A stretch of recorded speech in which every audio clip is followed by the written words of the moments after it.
et frères de Jacques, à ceux qui ont été appelés et qui sont aimés en Dieu le Père et gardés pour Jésus-Christ, que la miséricorde, la paix et la charité vous soient multipliées. Contre les impies, bien-aimés, comme je désirais vivement vous écrire au sujet de notre salut commun, je me suis senti obligé de le faire afin de vous exhorter à combattre pour la foi qui vous a été transmise au sein une fois pour toutes.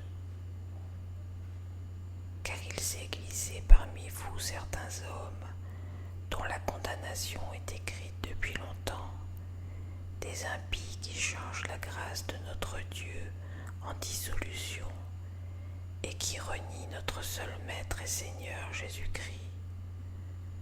Je veux vous rappeler, à vous qui savez fort bien toutes ces choses, que le Seigneur, après avoir sauvé le peuple et l'avoir tiré du pays d'Égypte, fit ensuite périr les incrédules, qu'il a réservés pour le jugement du grand jour, enchaînés éternellement par les ténèbres, les anges qui n'ont pas gardé leur dignité, mais qui ont abandonné leur propre demeure. Que Sodome et Gomorrhe et les villes voisines, qui se livrèrent comme eux à l'impudicité et à des vices contre nature, sont donnés en exemple, suffisant la peine d'un feu éternel. Malgré cela, ces hommes aussi, entraînés par leur rêverie, souillent pareillement leur chair, méprisent l'autorité et injurient les gloires. Or, l'archange Michel, lorsqu'il contestait avec le diable et lui disputait le corps de Moïse, n'osa pas porter contre lui un jugement injurieux, mais il dit que le Seigneur te réprime. Eux, au contraire, ils parlent d'une manière injurieuse de ce qu'ils ignorent, et ils se corrompent dans ce qu'ils savent naturellement comme des brutes. Malheur à eux, car ils ont suivi la voie de Caïn. Ils se sont jetés pour un salaire dans l'égarement de Balaam. Ils se sont perdus par la révolte de Corée. Ce sont des écueils dans vos agapes, faisant impudemment bonne chère, se repaissant eux-mêmes.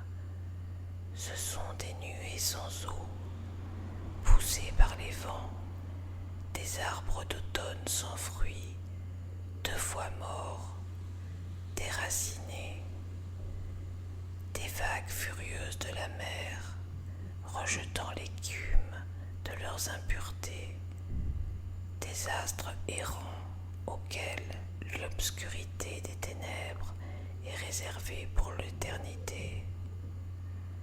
C'est aussi pour eux qu'Enoch, le 7e depuis Adam, a prophétisé en ces termes.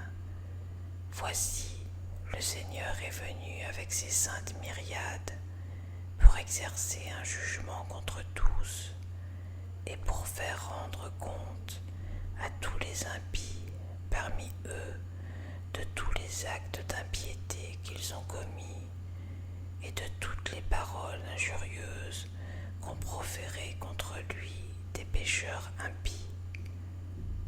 Ce sont des gens qui murmurent, qui se plaignent de leur sort, qui marchent selon leur convoitise, qui ont à la bouche des paroles hautaines, qui admirent les personnes par motif d'intérêt.